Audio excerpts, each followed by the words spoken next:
Assalamualaikum warahmatullahi wabarakatuh. Salam dan sejahtera. Waalaikumsalam warahmatullahi wabarakatuh. Terima kasih ya teman-teman sudah bergabung di kuliah online pada siang hari ini. Ya, kita melanjutkan pelajaran minggu yang lalu. Nah, karena kita sudah belajar mengenai akuntansi perusahaan, kita lanjutkan uh, yang kemarin akuntansi perusahaan dalam bidang jasa ya. Yang sekarang kita lanjutkan ke dalam akuntansi untuk perusahaan dagang. Saya mulai ya dari akuntansi perusahaan dagang. Ya, apa perbedaan antara akuntansi perusahaan jasa dan dagang ya? Kalau jasa itu kan memberikan jasa, misalkan perusahaannya, misalkan perusahaan salon, ya jasa reparasi, ya konsultan itu kan jasa. Ya. Kalau dagang itu berarti perusahaannya nanti membeli barang kemudian dijual lagi. Ya, sehingga nanti perbedaan di laporan keuangan itu nanti akan nampak yang namanya rekening persediaan barang dagangan. Jadi di laporan posisi keuangan ada rekening yang namanya perusahaan, rekening yang namanya rekening adalah persediaan barang dagangan.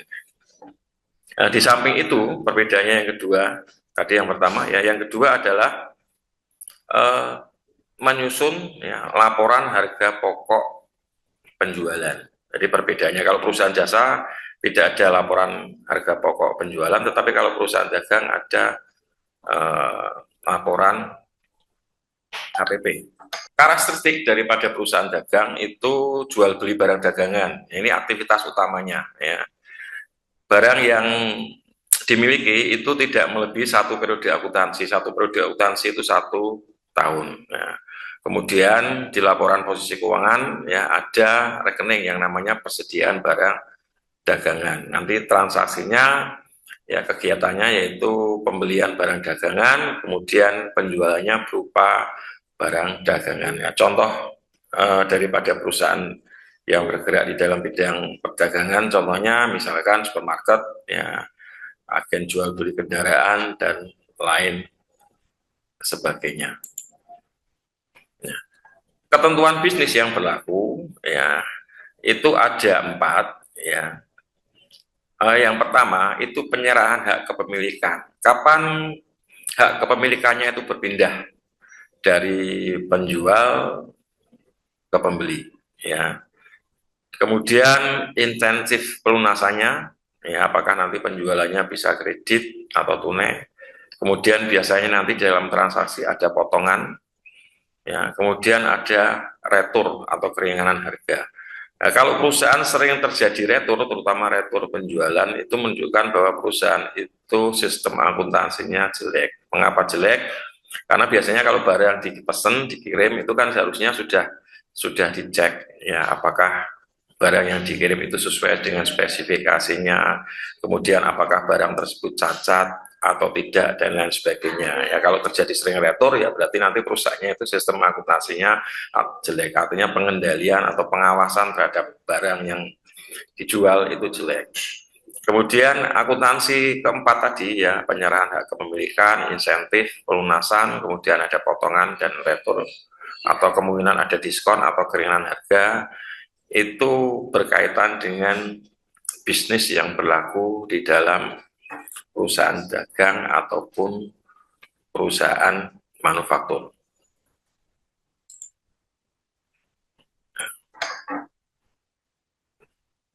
Transaksi ya berkaitan dengan penyerahan hak kepemilikan itu transaksi jual beli tidak selalu melibatkan dua pihak yang secara geografis berdekatan. Apalagi kalau kita sekarang melihat dalam era globalisasi ya, itu penjualannya kan berbagai macam cara ya, bisa menggunakan online ya atau mungkin langsung kirim ya, dan penjualannya pun atau pembeli pun itu tidak berada di satu tempat ya, bisa di arah lokal ya atau mungkin di luar daerah tersebut. Nah, nanti pengiriman itu bisa lewat udara, lewat darat ya atau mungkin lewat laut. Ya, berkaitan dengan kepemilikan tadi ya nanti ada istilah yang disebut FOB shipping point dan FOB destination. Ini berkaitan dengan hak kepemilikan. Kapan hak kepemilikan itu berpindah tangan? Ya, di dalam penjualan nanti biasanya ada syarat-syaratnya, apakah menggunakan shipping point atau FOB destination. Kalau menggunakan shipping point, ya, itu hak kepemilikan berpindah tangan ketika barang tersebut sudah sampai ke armada pengangkutan. Kalau FOB destination, itu hak kepemilikannya berpindah tangan ketika barang tersebut sampai di gudang. Nah, kita harus tahu syarat-syarat ini, ya, karena nanti ada kaitannya dengan akuntansinya. Itu berkaitan dengan pengakuan terhadap persediaan barang dagangan. Artinya gini, ketika kita membeli barang, ya, dengan syarat shipping point, ya, begitu barang tersebut sudah dikirimkan, itu sudah kepemilikannya sudah berpindah tangan. Ya, tetapi kalau kita lihat syaratnya FOB destination, hak kepemilikannya nanti berpindah tangan ketika apa? Barang tersebut sampai di gudang. Nah, ini berkaitan dengan nilai persediaan akhir nanti ketika kita menghitung, ya, apakah nanti ada barang yang masih dalam perjalanan atau barang tersebut sudah sampai ke gudang. Nah, kita lihat syaratnya apa, apakah shipping point atau FOB destination. Nah, kemudian mengenai insentif pelunasan, kalau itu penjualannya secara kredit, itu biasanya ada jangka waktunya. Misalkan 2 bulan atau mungkin 3 bulan. Ya, nanti ada syarat-syaratnya. Ya, apakah menggunakan syarat 210 net 30. Nah, artinya kalau 210 net 30 itu artinya, ya, ketika barang tersebut dijual, ya, kemudian dibayarkan, akan dapat potongan 2% kalau, ya, tidak melebihi 10 hari dari hari penjualannya. Nanti misalkan kita beli, ya, dalam waktu 1 minggu itu dibayar, berarti nanti akan dapat potongan sebesar 2%. Dan jangka waktunya, ya, net 30 itu jangka waktunya adalah 1 bulan. Nah, artinya pelunasan paling lambat adalah 30 hari sejak saat terjadinya transaksi jual beli. Sampai di sini bisa dipahami?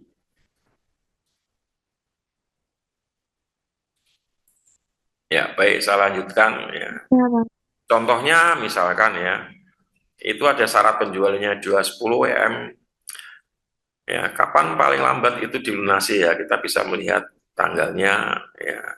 Kalau 10 berarti kita membelinya tanggal 10, ya berarti 10 harinya. Kalau 10 harinya ditambah tanggal 1 pada saat terjadinya transaksi berarti tanggal 11. Berarti nanti akan dapat potongan 2%. Nah, jangka waktunya adalah 30 hari. Nah, misalkan ini dibeli, ya, itu hari Jumat, kebetulan Jumat itu tanggal 1, ya. Kapan maksimal pembayaran untuk dapat potongan sebesar 2%, yaitu tanggal 11. Jadi kalau pembayarannya di antara tanggal 1 sampai dengan tanggal 11, masih dapat potongan sebesar 2%. Nah, bagaimana kalau pembayarannya di atas tanggal 11, berarti tidak dapat potongan sebesar 2%. Nah, jangka waktu pembayaran itu adalah 30 hari. 30 hari sejak kapan? Sejak saat dilakukan penjualan. Nah, kemudian berkaitan dengan potongan, ya, ada potongan pemasaran, ya, ini bisa berupa potongan kuantitasnya atau mungkin potongan dagang, ya. Di dalam akuntansi itu juga mempertimbangkan, ya, potongan pemasaran sebagai aktivitas, ya. Mengapa potongan itu diberikan? Itu dengan tujuan menarik perhatian pembeli, ya, tanpa memengaruhi substansi keuangan. Dan di dalam akuntansi itu nanti akan dicatat sebesar nilai bersihnya. Jadi pencatatannya kalau secara akuntansi itu catat sebesar nilai bersih. Artinya nilai bersih berarti setelah dikurangi dengan potongan. Nah, kemudian kalau terjadi retur, bagaimana kalau terjadi retur? Retur itu adalah mengembalikan ya barang dagangan ke penjualan. Kalau misalkan pembeli membeli, ya ternyata barang yang dikirimkan itu tidak sesuai dengan spesifikasinya atau barang yang dibeli cacat, ya itu bisa kita kembalikan ya menjadi namanya adalah retur.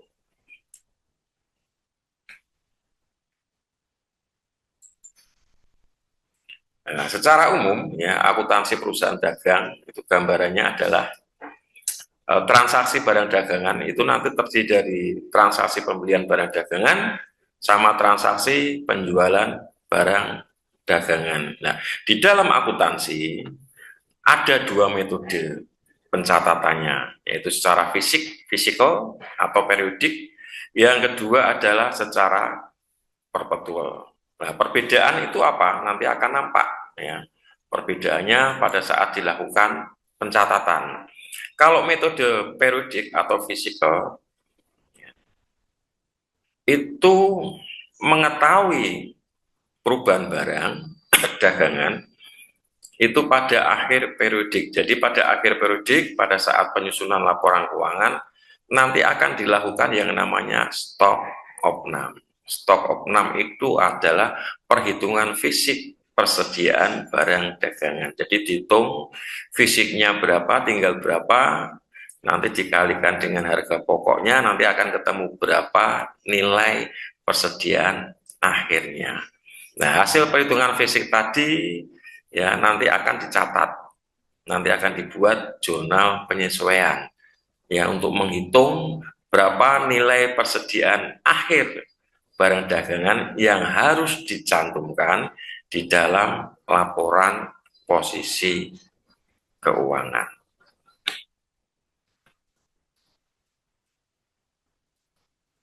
Ya, kalau metode perpetual bagaimana? Ya, kalau metode perpetual itu mutasi persediaan barang dagangan diikuti, ya berarti nanti akan dibuatkan yang namanya kartu persediaan. Nah, berapa jumlah kartu persediaan yang dibuat itu tergantung berapa jenis persediaan yang dimiliki perusahaan. Artinya satu jenis persediaan itu satu jenis kartu persediaan. Ya, kalau barangnya banyak, ya berarti kartu persediaannya banyak. Nah, di dalam kartu persediaan nanti akan dicatat mutasi masuk dan mutasi keluar. Mutasi masuk itu artinya berarti kalau terjadi pembelian, nanti akan dicatat barang masuk berapa, harganya berapa, totalnya berapa.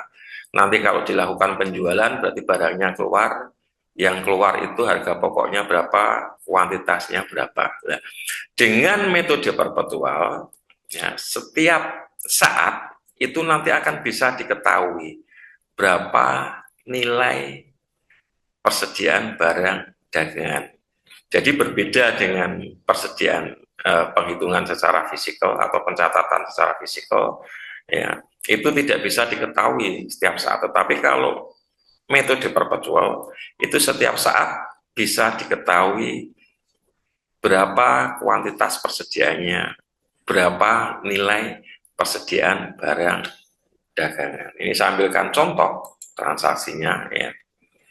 Kalau metode fisikal atau metode periodik ya, pada saat dilakukan pembelian nanti akan dijurnal pembelian dengan mendebet rekening pembelian, kreditnya bisa kas atau bank atau utang dagang. Artinya kalau itu dibeli secara tunai ya nanti di jurnal pembelian pada kas. Kalau secara kredit ya berarti pembelian pada utang dagang.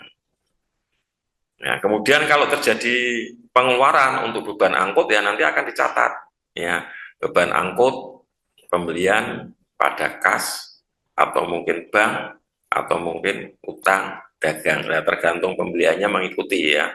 Kalau utang ya berarti beban angkutnya kreditnya adalah utang dagang. Kemudian ketika terjadi potongan terhadap pembelian, ya nanti akan di jurnal, ya begitu pembayarannya itu dilakukan selama periode potongan, nanti akan di jurnal. Ya, utang dagangnya di sebelah debit. Ya, ada potongan, nanti dibuat rekening tersendiri sebelah kredit, potongan pembelian kas. Sehingga kalau kita lihat, ya, kas yang diterima, ya, itu nanti sebesar utangnya dikurangi dengan adanya potongan. Kalau misalkan nanti terjadi retur, ya retur pembelian yang nanti akan di jurnal, utang dagang di debit, kreditnya adalah retur atau keringanan pembelian. Nah, kemudian ketika nanti ada pelunasan utang, di mana pelunasan utang itu tidak ada potongan dan lain sebagainya, ya berarti rekening potongannya hilang, ya nanti akan di jurnal utang dagang kas. Nah, kalau saudara lihat di PPT-nya, ya dari transaksi yang pertama, di mana di jurnal utang dagang, debit, kreditnya potongan pembelian dan kas. Ya, transaksi yang pertama itu menunjukkan pelunasan dalam periode potongan, sehingga ada potongan pembelian. Sedangkan kalau yang ketiga, yang terakhir, ya, itu adalah pelunasan utang dagang setelah melewati periode potongan, sehingga tidak ada rekening di sebelah kredit potongan pembelian. Nah, karena pelunasannya utang itu melebihi syaratnya, syarat penjualan tadi, tidak ada potongan, ya maka jurnalnya adalah ketika dibayarkan utang dagangnya di sebelah debit, kreditnya adalah kas. Kemudian bagaimana kalau transaksi penjualan? Tadi kita sudah bahas ya metode periodik transaksi penjualan. Nah, sekarang kita bahas yaitu metode periodik dengan transaksi penjualan. Ketika dilakukan penjualan, kalau misalkan itu penjualannya tunai, ya berarti jurnalnya dengan mendebit kas, mengkredit penjualan. Atau mendebit bank. Ya, kalau misalkan transaksinya antar bank, transfer ya, bank, kreditnya adalah penjualan. Akan tetapi kalau penjualannya itu kredit, nanti dengan mendebit rekening piutang dagang, kreditnya adalah penjualan. Jadi kalau misalkan dilakukan transaksi penjualannya kredit, ya timbul jurnalnya, pencatatannya, timbul piutang dagang, sehingga akan dijurnal piutang dagang pada penjualan. Kalau nanti ada pengiriman barang, ya dibuat jurnal beban pengiriman penjualan pada kas. Ya, sampai di sini ada klarifikasi. Oke, kalau sudah paham, saya lanjutkan kembali. Ya. Metode periodik kalau kita melakukan transaksi di mana ada potongan penjualan. Jadi ketika penjualan itu dilunasi, ya otomatis nanti kan dapat kas. Nah, karena pelunasannya itu dalam periode potongan, ya berarti nanti dapat potongan penjualan. Lawannya, rekening lawannya adalah piutang dagang. Ini kalau transaksi pertama, ya jurnal pertama itu menunjukkan adanya transaksi pelunasan dari penjualan kredit dalam periode potongan, sehingga nanti akan dijurnal kas potongan penjualan pada piutang dagang. Nah, transaksi yang kedua, itu kalau misalkan terjadi adanya retur atau keringanan penjualan, nanti akan dijurnal retur dan keringanan penjualan pada kas. Ya, yang transaksi yang ketiga, kalau misalkan pelunasan piutang itu tidak dalam periode potongan, ya, artinya melebihi dari syarat-syarat penjualan tadi, maka akan dijurnal kas pada piutang dagang. Nah, kalau teman-teman bisa melihat ya perbedaan jurnal yang pertama dan ketiga. Yang pertama itu adalah transaksi di mana pelunasan piutang dalam periode potongan, ya. Sehingga di jurnal kas potongan penjualan pada piutang dagang. Sedangkan transaksi yang ketiga, ya, itu adalah pelunasan piutang yang tidak terdapat potongan. Nanti akan di jurnal kas pada piutang dagang. Nah, kalau tadi sudah kita bahas metode secara periodik, ya kita bahas metode yang kedua, yaitu metode perpetual atau juga disebut continue. Pencatatan atas perubahan barang dagangan itu dilakukan secara kontinu. Ya, artinya perubahannya itu bisa menambah atau mungkin bisa berkurang. Ya, sehingga nanti dibuatkan kartu persediaan. Nah, fungsi daripada kartu persediaan ini adalah sebagai alat kontrol, ya, untuk mengecek apakah pencatatan akuntansi ya pada saat melakukan pencatatan sama tidak dengan kondisi fisiknya sesungguhnya lewat kartu persediaan.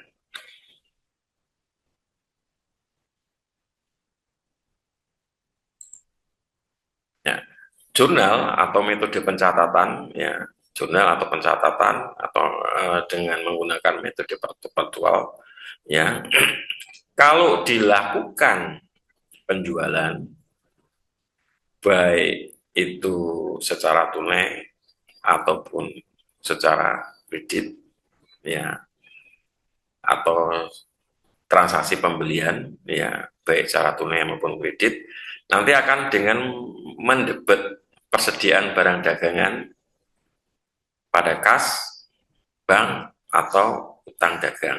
Jadi kalau misalkan terjadi transaksi pembelian barang dagangan, pembeliannya adalah tunai, berarti nanti di jurnal persediaan barang dagangan pada kas atau bank.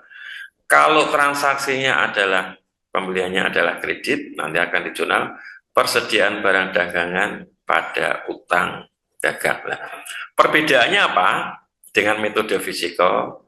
Ya, kalau teman-teman bisa melihat metode perpetual ketika dilakukan pembelian itu dengan menyebut nama rekening persediaan barang dagangan.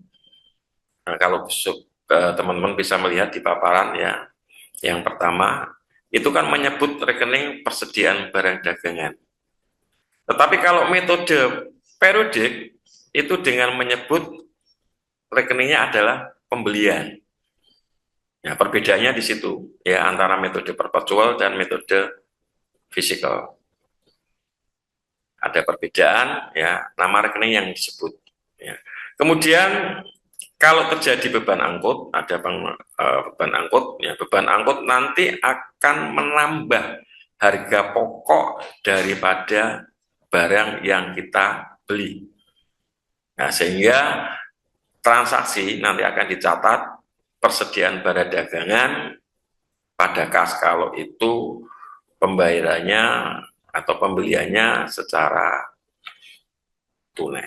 Kemudian kalau terjadi potongan pembelian, ya, karena terjadi potongan pembelian berarti utangnya berkurang, maka rekening debitnya adalah utang dagang. Lawannya rekening kreditnya adalah persediaan barang dagangan kas. Ini artinya ketika kita membeli barang, melakukan pembayarannya dalam periode potongan. Kalau bagaimana kalau misalkan terjadi retur atau keringanan? Kalau terjadi retur atau keringanan, nah nanti kan sudah utang dagang persediaan barang dagangan. Bagaimana kalau terjadi pelunasan? Ya tanpa adanya periode potongan ya utang dagang pada kas. Ya sekarang menginjak yang transaksi penjualan, ya kalau itu dilakukan penjualan, ya nanti akan di jurnal. Ya misalkan penjualannya tunai ya berarti kasnya masuk, kreditnya adalah penjualan. Kalau penjualannya kredit ya berarti debitnya piutang dagang kreditnya penjualan. Nah, perbedaannya nanti dengan metode perpetual, ya, itu mutasi terhadap barang itu nanti akan dicatat sebesar harga pokoknya. Ya, sehingga metode perpetual itu jurnalnya nanti akan ada dua, ya, ketika dilakukan penjualannya. Ya, jurnal yang kedua itu mencatat mutasi persediaan barang dagangannya, sehingga nanti akan di jurnal HPP atau kos barang yang terjual, kreditnya adalah persediaan barang dagangan. Nah, kemudian di dalam pengiriman penjualan tadi ada biaya, ya, nanti akan dicatat beban pengiriman penjualan pada kas. Nah, kemudian yang terakhir ini adalah kalau terjadi potongan, artinya periodenya ada potongan penjualan, nanti akan di jurnal kas, potongan penjualan pada piutang dagang. Jurnal ini mencatat pelunasan, ya, dalam periode potongan. Kalau misalkan terjadi retur, ya retur keringanan penjualan pada kas. Nah, kemudian jangan lupa jurnal yang kedua, mutasi terhadap persediaan barang dagangan akan dicatat sebesar harga pokoknya, sehingga jurnalnya adalah persediaan barang dagangan pada kos barang yang terjual atau HPP, harga pokok barang yang terjual. Yang terakhir adalah pelunasan piutang kalau tidak dalam periode potongan, sehingga nanti akan jurnal kas pada piutang dagang. Ya. Sampai di sini kuliah kita, ya, berkaitan dengan pembahasan untuk transaksi-transaksi terhadap perusahaan dagang. Ada klarifikasi?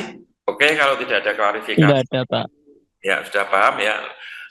Untuk selanjutnya nanti saya akan membagikan latihan-latihan, ya, soal berkaitan dengan transaksi-transaksi untuk perusahaan dagangan, karena kita tahu bahwa akuntansi itu adalah ilmu terapan, ya, sehingga kita harus banyak berlatih, ya, berlatih supaya nanti teman-teman bisa terampil, ya, mencatat transaksi di dalam perusahaan dagang.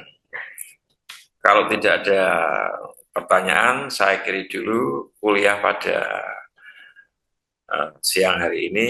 Selamat siang, selamat beraktivitas, ya, teman-teman harus tetap semangat, ya, untuk belajar akuntansi. Sekian dan terima kasih.